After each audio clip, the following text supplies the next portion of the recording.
The campus at Utah Valley University was alive with tension. Students, families, and reporters had gathered for a highly anticipated event. The atmosphere was electric, filled with both excitement and protest. Police officers stood at the ready, keeping a careful watch as chants rose on both sides. Inside the packed auditorium, the stage lights brightened. Charlie Kirk walked out to loud applause and shouts from the crowd. Supporters cheered, cameras flashed, and his wife, Erica, watched proudly from the side of the stage. Charlie raised his hand, smiling as he began to speak. His words were calm, focused, carrying a message of strength, unity, and determination. The audience leaned forward, hanging on every line. But then, in a single instant, everything changed. The hall erupted into chaos. A sharp sound echoed, and panic spread through the room. People screamed and rushed toward the exits. Some ducked, others froze, while phones captured the confusion. Security moved quickly, shouting commands as officers raced toward the stage. Erica ran forward, desperate to reach her husband. Her cries filled the auditorium as the scene unfolded before thousands of stunned witnesses. Outside, sirens wailed. Police units locked down the campus. Helicopters circled overhead. Captain Hayden, the lead officer, barked into his radio, demanding every exit sealed. "Hayden, nobody leaves this campus until we know what happened." Reporters pressed in at the barricades, firing urgent questions.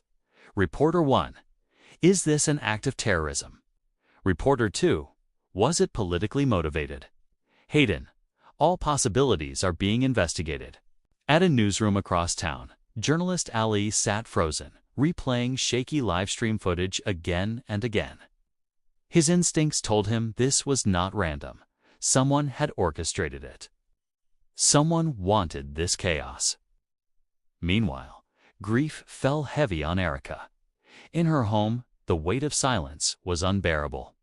The world outside demanded answers, but inside, she faced a loss no headline could ever capture.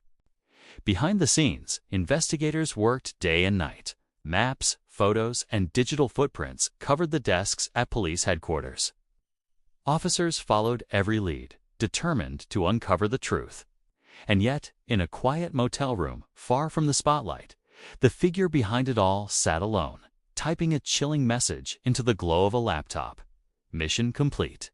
One voice silenced. Many more will follow. The investigation only deepened. Journalists uncovered extremist posts and hidden forums. Ali leaned back from his screen, realizing with horror, this wasn't the end. It was the beginning. Days later, the memorial service was held. Erica stood before thousands, her voice trembling but strong. Erica, they tried to take away his voice, but his message remains. And I will not let silence win. The crowd wept, applauded, and held one another. Students bowed their heads. Officers stood in solemn respect, and the entire nation watched. But somewhere in the shadows, the threat lingered. The silence after the tragedy carried a haunting question. What comes next? And as the night fell over the empty auditorium, a single spotlight shone on the stage where it had all begun. Voiceover.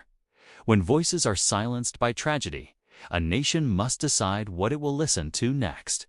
Fade to black.